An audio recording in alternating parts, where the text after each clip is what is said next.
Ghaziabad police commissionerate के द्वारा एक ऐसे फर्जी आईपीएस को गिरफ्तार किया गया है जो लगातार अपने आप को 1979 बैच का मणिपुर कैडर का आईपीएस बताते हुए लाइजनिंग का कार्य कर रहा था और अपने आप को डीजी पद पर रिटायर होने की बात भी अधिकारियों से करता था। फिलहाल में केंद्रीय मंत्रालय में सलाहकार होने की बात कहता था। प्रेस कॉन्फ्रेंस करते हुए गाजियाबाद के additional commissioner Dinesh Kumar P ने बताया कि यह पूरा प्रकरण गाजियाबाद के ट्रांस हिंडन से जुड़ा हुआ है, जहां पर इंदिरापुरम थाना क्षेत्र में पुलिस के द्वारा दिल्ली में किसी व्यक्ति को पूछताछ के लिए थाने लाया गया, जिसके बाद अनिल कात्यान नामक व्यक्ति ने अपने आप को फोन के द्वारा उच्च अधिकारियों को 1979 बैच का आईपीएस बताकर इस मामले को रफा दफा करना चाहा। हालांकि गाजियाबाद पुलिस कमिश्नर से भी यह फर्जी अनिल कात्यान नामक व्यक्ति रिटायर्ड आईपीएस के भेष में मिलने पहुंचा और गाजियाबाद के पुलिस कमिश्नर अजय मिश्रा भी इस बहरूपिये को पहचान नहीं पाए और इसको सम्मान पूर्वक बाहर गाड़ी तक छोड़ने गए मामले में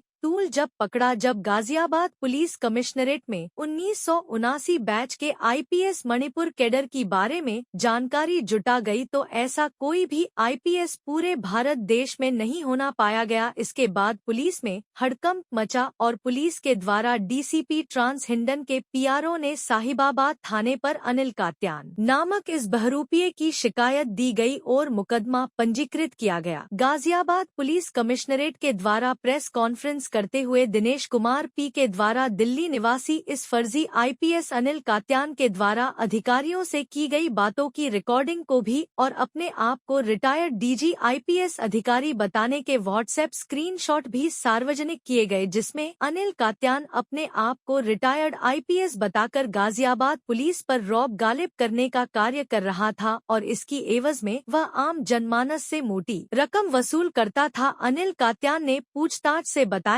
कि वह आईपीएस की पढ़ाई तो पूरी कर चुका था, मगर उसके परिवार ने उसको कभी भी चार्ज नहीं लेने दिया। वहीं पुलिस पूछताछ में अनिल कात्यान ने अपने घर में और भी आईपीएस और आईएएस होने का दावा किया है। Dinesh Kumar P additional commissioner ने बताया कि इसके कुछ साथी दुबई में जेल में बंद है, जिनके लिए भी यह रौब गालिब करके फंडिंग जुटाने का कार्य कर रहा था। 1979 बैच मणिपुर कैडर का अपने आप को दर्शाते हुए एक फर्जी कॉन आर्टिस्ट पकड़े गए हैं, जिनका नाम है अनिल कटियाल और उसके साथ उसके सहयोगी विनोद कपूर, ये दोनों गिरफ्तार किए गए हैं।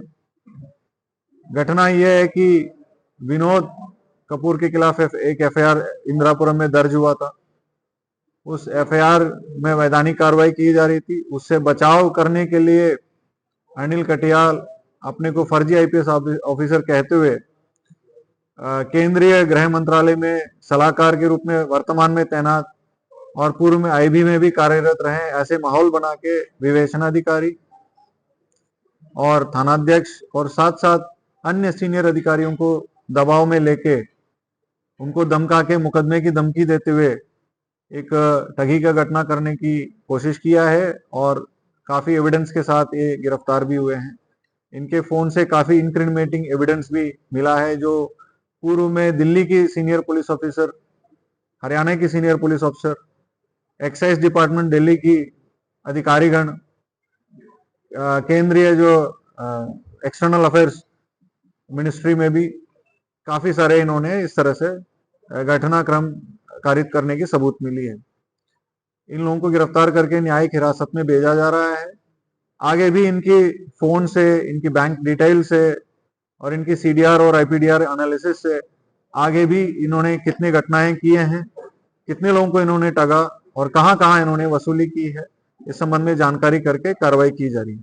ये अनिल कटियाल दिल्ली के रहने वाले हैं। ये अपना under graduation, post graduation chemistry में सेंट स्टीफेंस कॉलेज दिल्ली से पढ़े हैं, पास आउट हुए हैं। फिर उसके बाद यूएस में जाके येल यूनिवर्सिटी में पीएचडी करने की अपने एडमिशन लिया। बाद में ड्रॉप आउट होके यहाँ पे हिंदुस्तान लीवर में सीनियर सेल्स पोजीशन में 20 साल काम किए हैं। उसके बाद यामाहा मोटरसाइकिल्स कंपनी में इन्होंने सेल्स में 2000 से 2005 तक काम किए। फिर 2006 से 2015 तक वाइस प्रेसिडेंट कॉर्पोरेट अफेयर्स के रूप में वोडाफोन कंपनी में काम किया है। ये सेंट स्टीफेंस के पढ़े हुए थे, इस वजह से सेंट स्टीफेंस कॉलेज का हिस्ट्री है, काफी सारे सिविल सर्वेंट्स वहां से पास आउट हुए हैं। उनके कॉन्टैक्ट्स को इन्होंने यूज किया, साथ साथ वोडाफोन कॉर्पोरेट अफेयर्स के रूप में लॉ एनफोर्समेंट एजेंसी के साथ ये क्लोजली काम किया है, जिसमें तमाम यूपी की सीनियर आईपीएस अफसर को जानते हैं due to this Vodafone position. इन दोनों चीजों को इन्होंने दुरुपयोग किया है, इनके कॉन्टैक्ट्स को दुरुपयोग किया है, खुद को 1979 बैच का आईपीएस अफसर मणिपुर काडर का रिटायर्ड बताते हुए काफी सारे लाइसेंसिंग और दलाली में इन्वॉल्व हुआ है, अफसर को भी ठगा है और पब्लिक को भी ठगा है। देखिए, प्रभाव में इनको कई सारे अधिकारियों के नाम ये खुद नेम ड्रॉपिंग करते थे और वर्तमान में भी टच में है। किसी अधिकारी का नाम पीसी में लेना उचित नहीं है, क्योंकि वो खुद एक तरह से विक्टिम है। विनोद कपूर जो है एक इंफ्रास्ट्रक्चर कंपनी चलाते हैं, दिल्ली इंफ्रास्ट्रक्चर लिमिटेड करके, जो तमाम सारे एयरपोर्ट्स में इंफ्रास्ट्रक्चर डेवलपमेंट का काम किया। इनके जो कांटेक्ट है बीच में गुरविंदर सिंह, जो दुबई से रेफरेंस मिला है, और गुरविंदर सिंह के रेफरेंस से राज सहानी जो वहां का इंफ्रास्ट्रक्चर फर्म चलाते हैं, अभी दुबई के जेल में $100 मिलियन की घोटाला में बंद है। वहां का जो सरकार ने उनके और उनके बेटे के खिलाफ लोकल वहां का एनएसए के तहत उनको बंद किया है, $100 मिलियन के तहत, मतलब फर्जी, वहां पे भी इन्होंने फर्जी किया है। उसके कांटेक्ट में ये सब थे, और उनको छुड़ाने के लिए भी वहां मदद मिल जाए, वहां एक्सटर्नल मिनिस्ट्री एम्बेसी में, उसके लिए भी इसने प्रयास किया। ऐसे कुछ इंक्रिमिनेटिंग एविडेंस मिला है।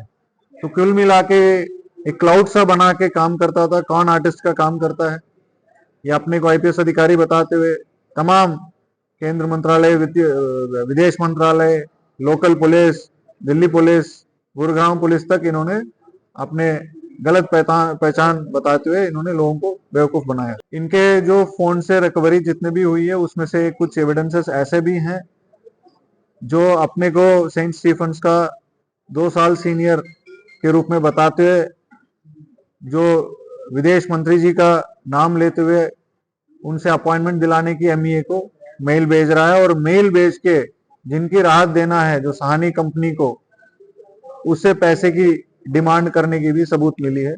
हालांकि ये सब शुरुआती विवेचना में इतने निकल के आए हैं, हो सकता है और हम लोग इन्वेस्टिगेशन गहराई करें तो और भी चीजें मिल सकती हैं।